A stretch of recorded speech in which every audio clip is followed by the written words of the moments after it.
একটি মোরগ হঠাৎ আশ্রয় পেয়ে গেল বিরাট প্রাসাদের ছোট্ট এক কোণে।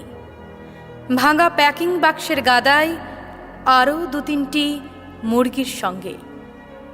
আশ্রয় যদিও মিলল, উপযুক্ত আহার মিলল না। সুতীক্ষ্ণ চিৎকারে প্রতিবাদ জানিয়ে গলা ফাটালো সেই মোরগ ভোর থেকে সন্ধে পর্যন্ত। তবুও সহানুভূতি জানালো না সেই বিরাট শক্ত ইমারত। তারপর শুরু হলো তার আস্তা করে আনাগোনা।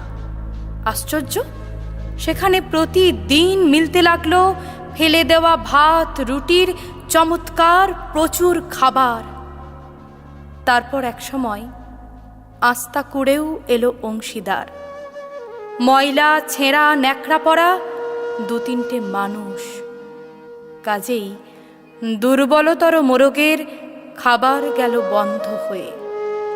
খাবার খাবার খানিকটা খাবার। অসহায় মোরগ খাবারের সন্ধানে বারবার চেষ্টা করল প্রাসাদে ঢুকতে। প্রত্যেকবারই তারা খেল প্রচণ্ড। ছোট্ট মোরগ ঘাড় উঁচু করে স্বপ্ন দেখে প্রাসাদের ভেতর রাশি রাশি খাবার। তারপর সত্যি সে একদিন প্রাসাদে ঢুকতে পেল।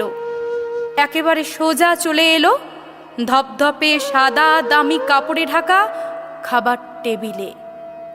অবশ্য খাবার খেতে নয়, খাবার হিসেবে।